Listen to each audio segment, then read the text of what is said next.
Ferguson, infectious disease modeller and epidemiologist from Imperial College London. Good morning. Good morning. And what does your modelling suggest about what's likely to be happening with the progress of the virus and the sense of a third wave? At the moment, we're seeing slow increases in case numbers, hospitalisations and deaths, unfortunately. But I suppose on the bright side, those increases are relatively slow at the moment. Schools have only just reopened, though, so we need to remain cautious. But in the absence of, and I agree with this, absence of social distancing measures, we are reliant on immunity building up in the population. And that happens two ways, one through vaccination and one through people getting infected. And so the faster we can roll out additional vaccination, the better in terms of both stopping people getting severely ill, but also reducing transmission. But, I mean, pretty large proportion of the population have received first, indeed second doses, haven't they? But do you think the vaccination programme needs to be faster or targeting different groups?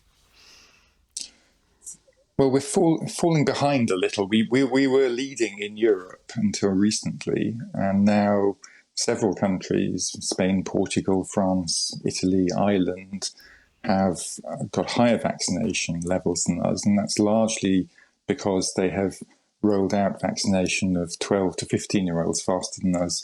They also have more, they've vaccinated more recently, and that we know now that vaccine effectiveness decays over time. We always expected that, and so they have more immunity in the population. They also principally used the Pfizer vaccine, which against Delta is somewhat more effective than the AstraZeneca vaccine. So there are a set of countries in Europe with considerably more population immunity than us. And I think if we want to stop the risk of a large autumn and winter wave, we need to boost immunity in the population. By vaccinating more teenagers? I think that's the initial priority, just because it's going to take 6 to 8 weeks from starting before those teenagers have had 2 doses. And it's only if we're talking about Delta, which is the virus which is predominant in the UK now, it's only after 2 doses that people get substantial protection. And on the question of waning immunity, what part do you think a booster programme should play in that? So the data is coming in more at the moment, but still there's a lot of uncertainty. What we know from immunological data, measuring antibodies in people after they've had booster doses, is those antibodies get boosted to even higher levels than people reached after their second dose. At the moment, there's very limited data on actual real-world effectiveness. One study, though, in Israel suggested that after a booster dose, people were 10 times less likely to get infected, mild disease, than they were before they got their third booster dose. And so that would suggest that booster doses really are very effective at further driving down transmission and infection. And so looking at, as you've been saying, vaccination and boosters as being a line of defence, what about the range of other measures? The Prime Minister has reported in the Telegraph today as being dead set against another lockdown. Can that be ruled out?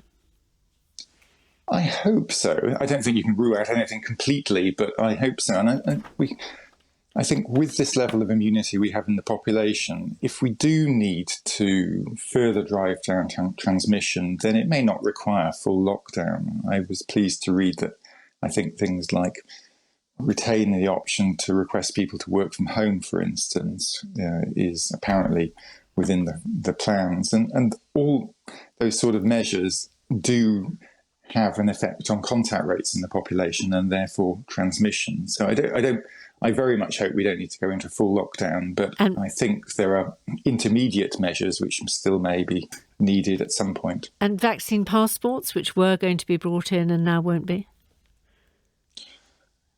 I think there is a delicate balancing act in terms of civil liberties and the effectiveness of such measures.